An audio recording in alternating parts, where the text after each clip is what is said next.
A Meeting for the Ages. Chapter 5. She added hesitantly, "It was obvious I wasn't going to like this part." And then Richard started to shed a tear. He told me how much I meant to him, how I'd saved his life. So that was my convenient absolution. I had saved a sweet, sensitive, and misunderstood soul from a bad situation. Brenda made a grimace and said, "I won't lie. He was amazing. It was so unusual, so excitingly forbidden. I knew it was wrong, but I justified myself by saying that you'd never know, so it wouldn't hurt you. It was a sad delusion, but what could I do?" Her voice dropped to a whisper. She said guiltily, "The seal was broken. I was a cheater. So yes, I met him 3 more times. It was the same as the last time. I would fly in and we would meet at the hotel." She realized how much she had upset me. She took my hand in both of hers, searched my face with her eyes and said, "I was 2 people. Most of me was your devoted wife. I have not lost an inch of my love or respect for you." Then she wrinkled her nose and added, "But the promiscuous part of me liked having it done to me. It wasn't lovemaking. It was animalistic, sweaty, and dirty. I thought it was okay because you'd never know. At least that's how I reasoned out of selfish motives. I was a dishonest fool, both to you and to myself." Ironically, I had just finished telling him it was the last time. He said he wanted another one to remember me, and I was already in the room. So I thought, why not? It's pathetic. She paused and said, "This is my story. I know you and I realize the consequences. I take full responsibility for my actions and will sign any agreement you offer me. I will do this because I love you and I know it's the right thing to do. I finally realize that. After a hard fight, you can admire your opponent. That's exactly how I felt about my soon-to-be ex-wife.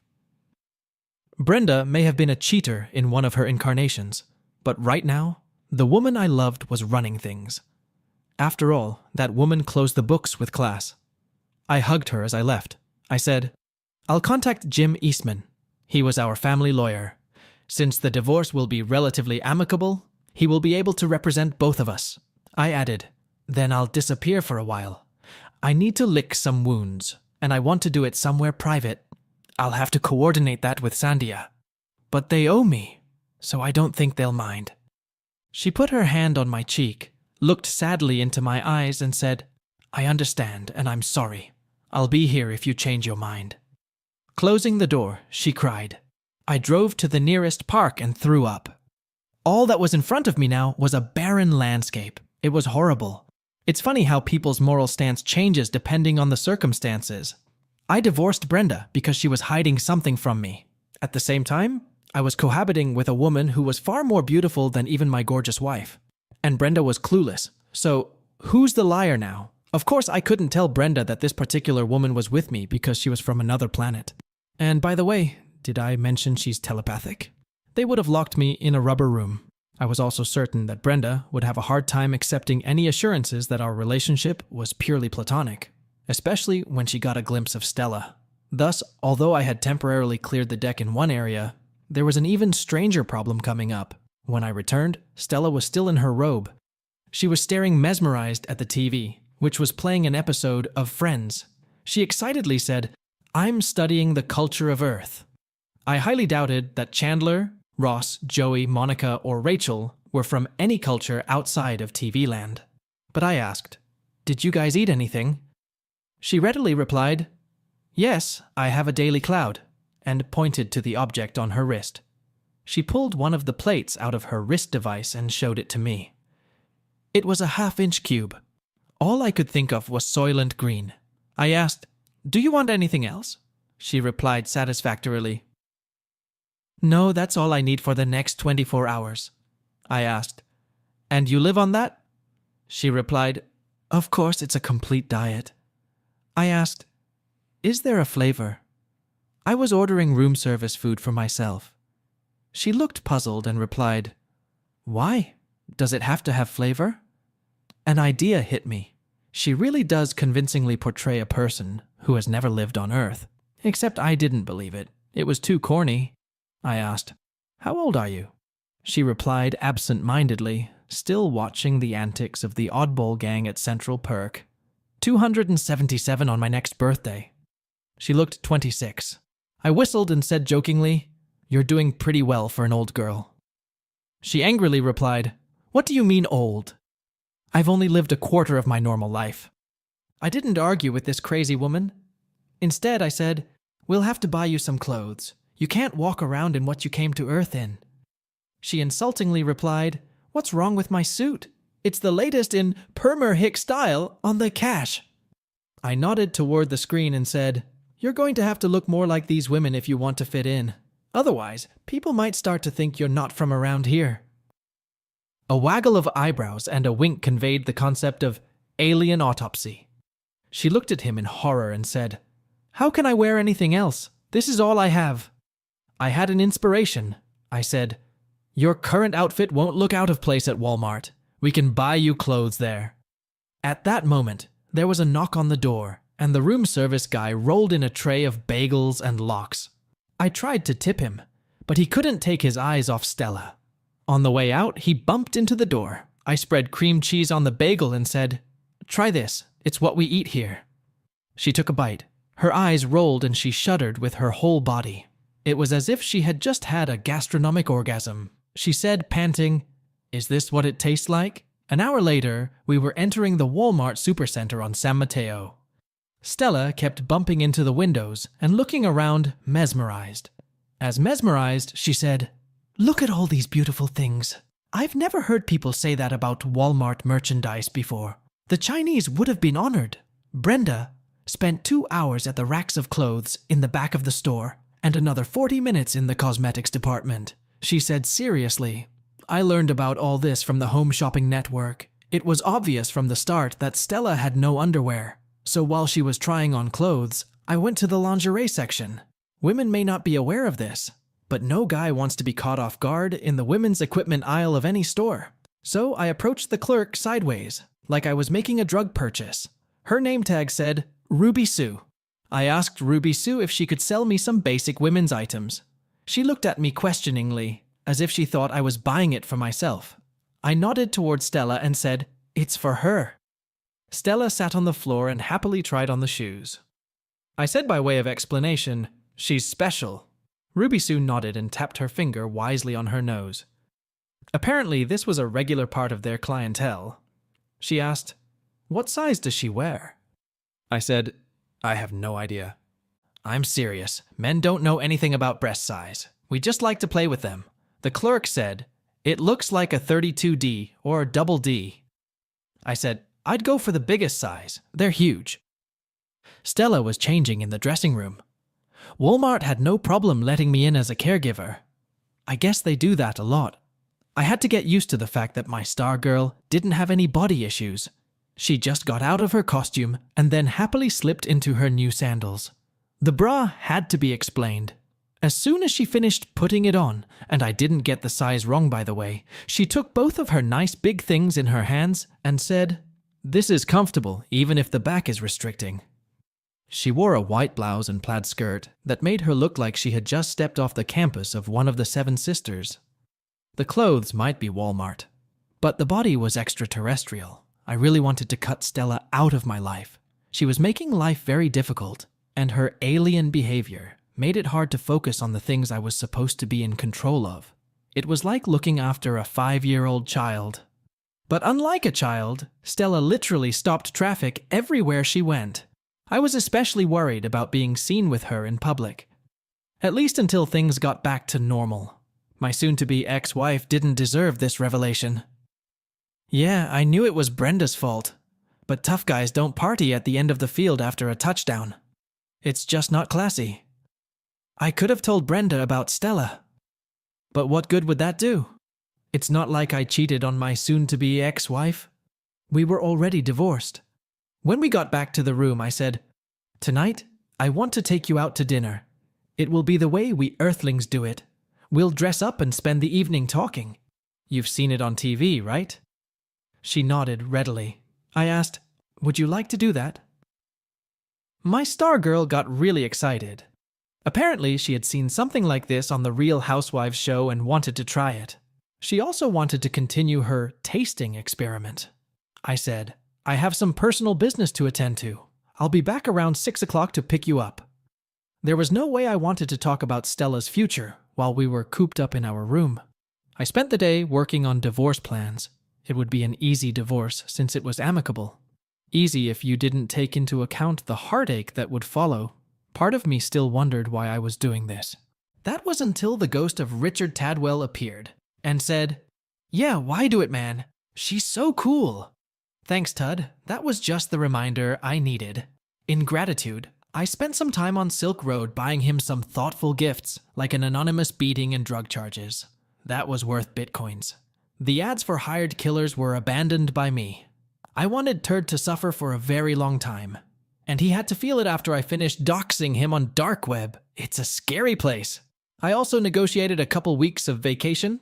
My team could do without me, and the bureaucrats didn't care what I did as long as I covered their asses. I needed to find Stella some help. Whether it would be psychological or astrophysical remained to be seen. Stella was ready when I got back. She was breathtaking. I knew my star girl was beautiful, but I just stood there with my mouth open. She, for her part, looked absolutely terrified. She probably used a source like YouTube to learn how to apply makeup. She hadn't used makeup before. The enhancement elevated her extraterrestrial beauty to intergalactic class. We were going to go downstairs to a restaurant that was definitely not 5-star, but we had no chance of getting into one of the high-end establishments without Stella being noticed. She might even attract the paparazzi. Such a beautiful woman should be famous, right? The last thing I wanted was for Brenda to think I was waiting for a replacement. Not because I was trying not to be vindictive. It was just that I knew our divorce would go down a much less constructive path if Brenda thought I was changing. Stella was wearing an emerald green figure-hugging dress. It matched her incredible eyes perfectly. The dress showed off her stylish cleavage and stunning legs under the short hemline. She even wore heeled shoes. They made her legs and plump ass even more delightful. She was either unearthly agile or had used anti-gravity to master walking in them. Stella asked anxiously, "Do I look good? Is this what you expected?" That was probably the biggest understatement since, "Houston, we have a problem." I wondered if the insecurity gene was in the X chromosome. The only thing I was worried about was fighting off predators with a stick. Once we were seated, I ordered food for both of us. I was careful to keep everything tasteless, since Stella claimed to have lived her entire life on what appeared to be fish food. She insisted on tasting everything I ordered. Her slight sounds of pleasure sounded like I was giving her the best massage of her life. She kept throwing speculative glances at me. She knew why we were here. Remember, she's supposedly a mind reader. Finally, I said, "Okay, so how do we get you back to your world?"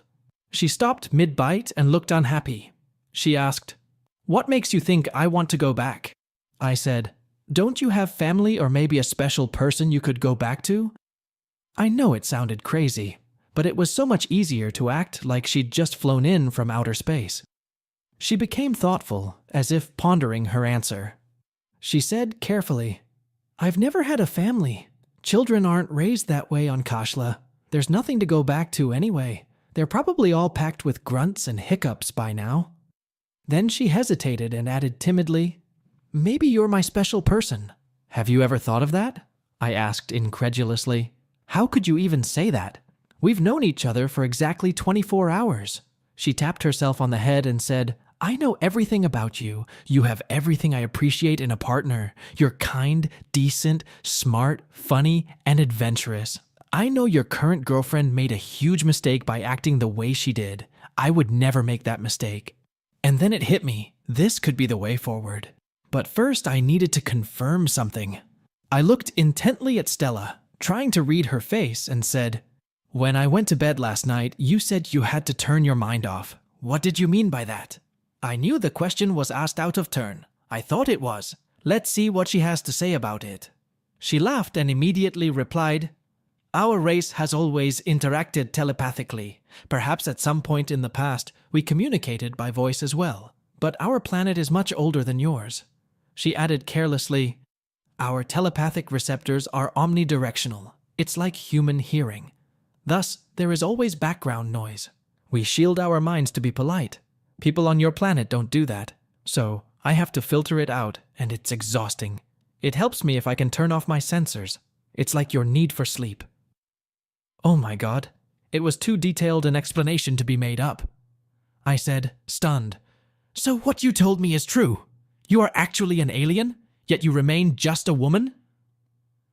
That's like saying the SR-71 Blackbird is just an airplane. But I still couldn't shake the idea that the glowing beauty sitting across from me was real. She smiled affectionately at me and replied, "Of course, yes. The universe is populated by countless humanoid civilizations. We are all biologically similar. As I said, this is the most efficient configuration." I added, still stunned, "Really?